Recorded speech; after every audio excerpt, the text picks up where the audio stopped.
The Kettenkrad, and last I left off, I started putting a little bit of putty on the body here just to start doing the body work. And there's a couple little sinkholes on the side here that I have to put a little putty on, and then get the basically where the kit fits pretty decent, but not either. It just needs a little bit of putty and sand smooth. So we'll eventually get that going. I do got to add a little more glue on a few little places. I guess I either didn't clamp it down good enough, or I didn't add enough glue or something. But anyway, we'll get that fixed and we'll be pretty much good to go.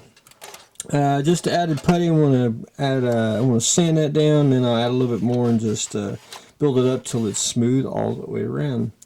After that, I've been doing the track. So I've been doing I basically do about 4 or 5 pieces a day, and once I get it up to a point, which is pretty much about half the track, and then I'll start another row of track. And it'll just give me a guide, and I can do both tracks at the same time, and then I can make sure I got enough links in the track. That's what I usually do when I do individual track links. It's just easier for me to do it that way. And it's time consuming, but once you just do a little bit each day, before you know it, you do have the track all together. But anyway, I'm down to the point where I just need to just do a little bit of body work, get a couple little parts on, and then we can actually once we get the track on, start putting some layers of primer on and getting it ready for painting. It's just little things. I got to sand like the headlight here, and just little things. But anyway, we will get it. The bird of prey, I did put the last part on. That's the little, I guess they call it the rust ring that goes around here. I painted it basically a fire red, dark red. And what I've been doing now is I just took a brush and some reflective green from Vallejo there, and I just did a little bit of panels. I don't know if you can actually see the different shades of panels here and there, just kind of random. I did them on both wings. I'm going to probably either get probably a little bit of a lighter green, and I'll probably do 1 or 2 here, and then a couple up here. When I did spray the metallic gray, I did get a little overspray, but that's not a big issue, because what I'm going to do is, after I get this on, put a couple washes on, and then I'll probably do some post shading with some darker black ish greenish color, just to get a little bit of streaking going, and then we'll probably do some pigments on here. But anyway, we're gonna weather it up, make it dirty, so it'll look pretty darn slick. But anyway, that's where I stand on it. I'm just plugging along, and hopefully probably a weekend or so we should have a little bit more on it, and getting close to doing weathering duty. The female tank, I'm basically down to weathering, which I'm going to probably do it when I do the bird of prey. So it'll just kind of be easier to do multiple things all at one time. It does got decals. I can't remember what the name said on it. Something like that. We are all in it something. So we'll get that on, and then we'll start weathering, which I'll probably do that this weekend. So that's my game plan. The TV-8, I got to still drill the hole for the little rod to put in for the turret, but I've been doing a little bit of body work. I got the first round sanded down, and then I added another deal of putty, and I'm going to sand that a couple days, and then I want to try to get primer on it by the weekend, so we can start painting. It's going to be basically a clean build. Not a whole lot of weathering on it, what I have been told. On the track though, we're going to have a little bit. Now when I say mud, I don't mean like caked on mud. I don't like that on tanks. I think it looks cheap to me, but I do like a little bit of I want to say dirt and grass that's in the tank tread. I think it looks more realistic. But I'll show, when I say mud, what I mean is trying to say that the track's going to have dirt on it and not, you know, mud or caked on mud. So if I say mud, it's pretty much just dirt on the track, and that'll make it more realistic, and it'll hide some of the gaps of the track issue that I had with the TV-8. So anyway, that is that. So hopefully we'll get that accomplished as well. The Roadrunner's done. I actually I painted the back of the hatch back there.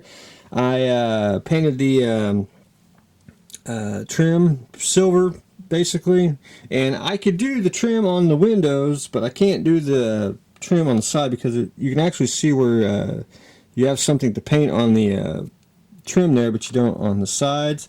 And I painted the front of the grill black, what I was told to, and there you have it.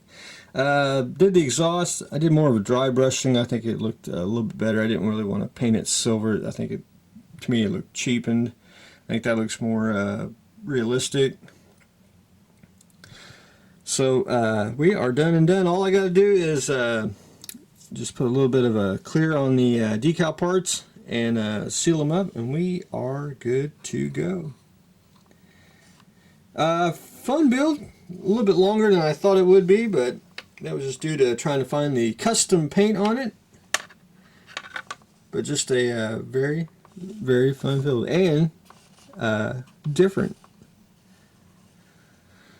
So there you have it. That'll be off to its new destination, and then we will start the, and I can't think of the gentleman's name, Jim Van Diver. We'll do his car next, so we'll get that accomplished very, very soon. What I'm going to have to do is I want to try to, I don't know if I want to disassemble the die-cast car and then spray the body, or I'll just either just mask everything off and do it that way. I haven't decided what I want to do. We'll do a little test bed and see how that works. Warhammer Fabio. What I've done so far on him is I got more of his golden armor on. I got it on his chest and back, and I just been going in and touching up places where I missed, just getting the base coats on. And man, this is one of them models where you when you paint something, then you flip him like over, you keep missing a spot, and that's basically what I've been doing. But I pretty much got most of the gold on. Got a little bit to do under the armor there, and after I get all the gold on, then I'm going to take I don't got it with me. Where is it? I got a brass that I'm going to actually make a wash, and then I'm going to put a brass wash on the gold armor, and that'll bring out some of the details. And we'll do a little bit of dry brushing and some highlights, and then we'll start doing flesh, and then we'll start doing some detail paint and all that good stuff. But then after I get the car shipped off, because I need my little platform here, and then we'll start the Van Diver car, we're going to do some more. We're going to do some metal minis, and forgive me, I can't remember the name that they are called. I'll show you all a picture in a later video, and the names of what it's called. This is from Game Workshop. I haven't built a metal figure in a long time, so do collect them, but I just haven't done one in ages. So that's going to be unique. Can't wait to start painting that. So once I get them prepped up and all the parts glued on, then I will put them on little stands, and we can start primering and painting them too as well. Vacuum form kit. This is the Beyond refit from Star Trek Beyond that you see that the Enterprise basically has the refit. This is going to be a conversion for me. It's going to be basically maybe a 3-sheet kit here. You're going to get the new pylons that have the new swept back design, and you got the different neck. The neck is different on the Beyond refit. It's more smaller and curved. than the JJ prize is. You're going to get 2 sheets, the neck, the pylons, and my impulse deck, which is vacuum formed and clear, which I will show everyone once I get. This is just a couple test runs that I pulled because I wanted to cut them out and see how well they do, and I want to cut them out and try to put it on a model to show it what it looks like built up, and they will be available at bradhareproductions.com in the stores section very, very soon. But anyway, that is what I have got going on today. We got the Beyond Refit vacuum form kit going. I finished up the 1971 Roadrunner. We are painting Warhammer Fabio. Going to start some new metal minis. Getting ready to weather the female tank. Construction continues on the TV-8. Painting duty is continuing on the Bird of Prey, and then we are always continuing on with the Kettenkrad. So stay tuned for the next exciting episode.